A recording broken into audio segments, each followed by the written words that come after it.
This is the Bartholomew Town Podcast. Hi, everyone. Welcome into the Bartholomew Town Podcast, continuing coverage of COVID-19's impact here in Rhode Island. I'm Bill Bartholomew. On today's episode, a conversation with Rhode Island Secretary of State Nellie Gorbea discussing the primary election, which was moved from April to June, and the census.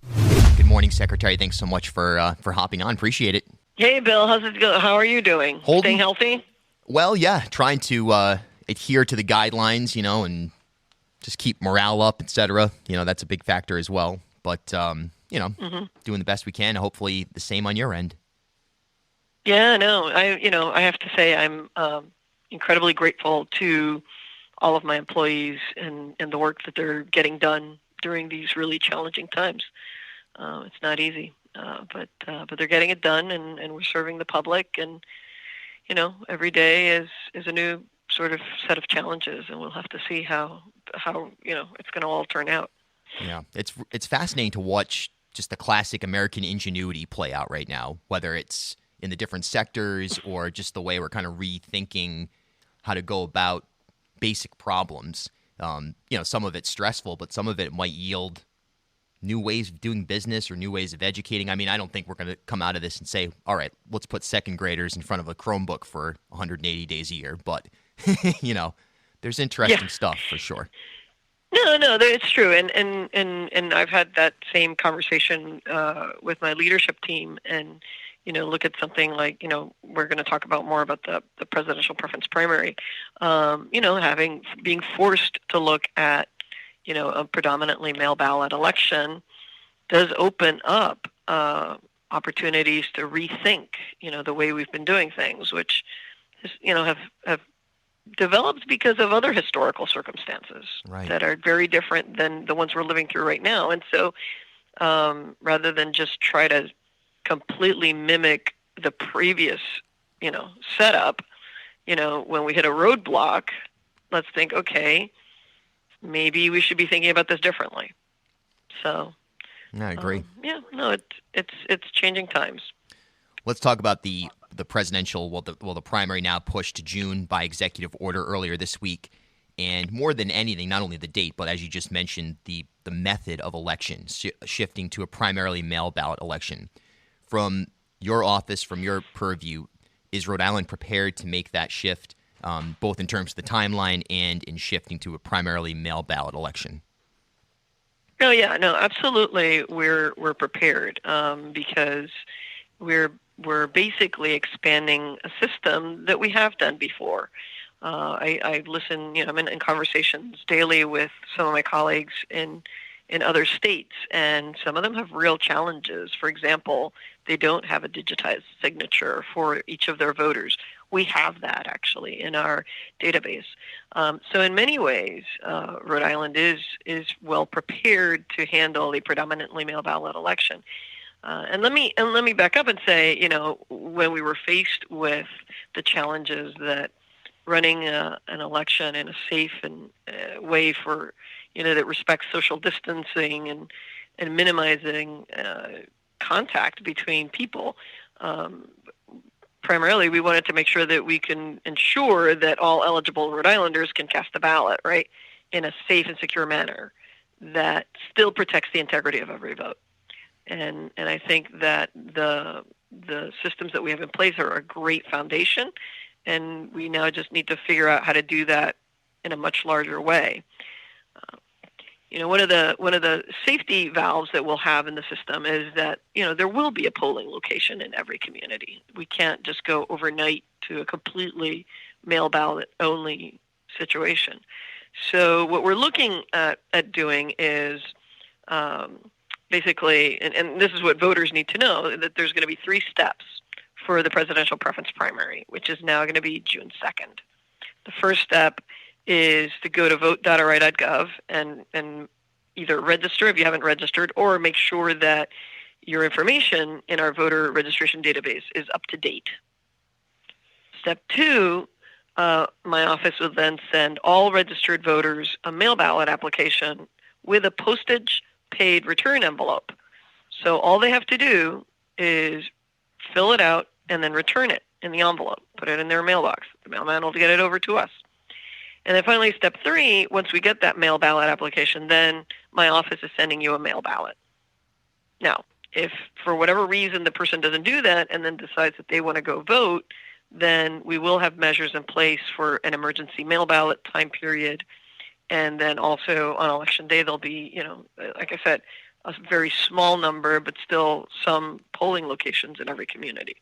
Are there any specific security challenges that come with spreading out or expanding, I should say, the amount of mail ballots that you're going to be receiving? It's an analog process, and I'm sure there's a blend of analog and digital going on when you're counting these ballots. But is there any specific new challenge you're kind of alert to here? Well, I think the challenges are things that are mostly not going to be visible to the voter, and I mean that's my expectation and hope. Mm-hmm. For example, how do you now mail to the 780,000 people that we have in the database, right, for that mail ballot application? And so you just have to make sure that you find a printer who can do this kind of a mailing and turn it around. How do you develop and make sure that the envelopes are easily read by the automated machinery at the post office, which requires coordination with them and things like that? But it's more, I think the challenges are more about the scale. There will be some challenges with regards to, historically, a mail ballot application requires either a notarized signature. Sorry, it's not the mail ballot application. The mail ballot itself requires either 2 witnesses or a notarizing of the envelope. And, notary is not going to be an option right now. That's just not feasible given the public health restrictions that we have, and so that's a conversation that we need to have in our community about how do we ensure that people can still get us their ballots back and make sure that we still have integrity in the system. And it's part of the reason why I've proposed to the Board of Elections that we co-chair a task force to tackle the changes in operations to the presidential preference primary, so that Chairwoman Medeiros and I invite local boards of canvassers representation, of course, chairs of each of the political parties, and then some community leaders that historically have been very engaged in this process to, if you will, look over our draft plan and help us think it through so that there are no unintended consequences that either disenfranchise voters or somehow weaken the integrity of the election. And so that's, to me, when you have these big changes, it's really, really important to have a diversity of opinions and perspectives and backgrounds around the policymaking table that can help you catch things that you might not see from your own vantage point. For people who are independents in Rhode Island, or sometimes they're even a member of an opposite political party and want to disaffiliate and go in and vote in a primary, that mechanic that we see play out oftentimes in Rhode Island, is there an ability for someone to change parties or join a party, et cetera, and then essentially vote in that party's primary via mail? Yes, that's why we're doing the mail ballot application. So the mail ballot application, if you're a registered Republican, it's going to be, in a sense, automatic. We'll send you the Republican ballot. If you're a Democratic voter, then we will send you the Democratic primary ballot. But if you're an unaffiliated, which is more than 50% of our voters, then you get to choose on the mail ballot application which ballot you want sent to you. Gotcha. And now we passed legislation that doesn't mean that from there on you're going to be registered in that party. It just means that you're going to vote in that particular primary. That was legislation that we had passed last year that allows people to remain unaffiliated despite voting in a primary. So the election, a new challenge, no question about it, and we'll see how, if anything, there's always going to be commentators or citizens or whatever, they're going to push back on, try to undermine confidence in elections. It just seems like that's a ubiquitous thing, maybe not just in Rhode Island, but everywhere. Yeah, I don't know if that's something that's necessarily of this time period. I think that's always been the case Right. throughout the history of elections. Right. But the one thing I have to tell people who are listening is it is really important that you get your information from your trusted source, which is, in this case, the Rhode Island Department of State, the Board of Elections, and your local Board of Canvassers. Those three offices can answer any question that you might have or doubt or concern. And so I really encourage people to reach out, even during these times of social isolation, where we're still accessible by phone, by email, and it's really important for people to go to vote.ri.gov, which is our voter information center, and really make sure that they can find themselves and that their address is correct, that their party affiliation is correct, because now is the time to update that information. This is the Bartholomew Town Podcast. All right, switching gears to the census, where are we at right now as far as, I guess even just your impression of the rollout and digital completion and any specific challenges that are emerging here in the midst of COVID-19? So no, definitely. I mean, I have a lot of the same concerns, particularly, yes, with all the college students leaving. Now, interestingly enough, the U.S. Census did release an online map that you can look at national response rates. And you could do it by state. You can even do it, by jurisdiction. And Rhode Island, interestingly enough, I'm actually looking it up as we're speaking, has a fairly high rate. In fact, I think yesterday it had the highest rate in New England, which I thought was fascinating. And that's another thing that I hope that everybody who's listening to this has had their household fill out the census. I did it 3 days ago. It literally takes 10 minutes or less. It's very simple, easy questions.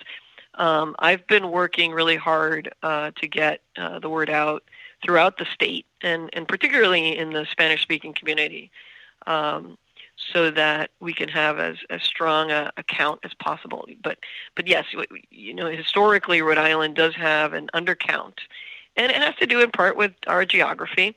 We have a lot of multifamily units in our most densely populated areas. It's all those triple deckers that are part of our history. It makes it hard for when people go to knock on the doors to follow up on lack of response. People might not answer, they may not hear it. There's a broken doorbell, whatever it might be. But we'll see if this online system helps us out. Right now, as of today, I'm looking at the website. Rhode Island's self-response rate is 23.9%. The national self-response rate is 23.6%. So we're barely, a little bit above the national self-response rate. Yeah. So it's really important for everybody listening to this to ask, your family members, your neighbors from 6 feet or more. You're right. 6 feet away or more. But to say, hey, have you done the census? We need to make sure that every single Rhode Islander fills that census out. Every single person that you put down on the census lists is money that's going to be coming to our state for the next 10 years. It's something that really, it's a snapshot of today that has huge consequences on our future because of federal funding that's determined based on how many people every state has. And then, our voice in Congress. We are very close to losing a congressional seat, and we don't want to have that happen. We would much rather have two people advocating for Rhode Island in Congress than just one. Secretary of State Gorbea, and thanks so much for hopping on here in the midst of a really bizarre time, no question about it.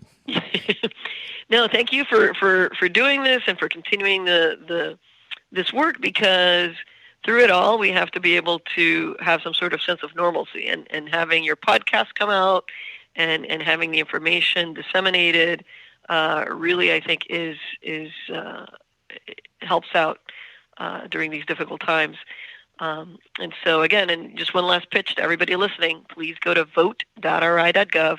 If for some reason you can't find yourself in that database, then call my office at 222-2340, the Elections Division.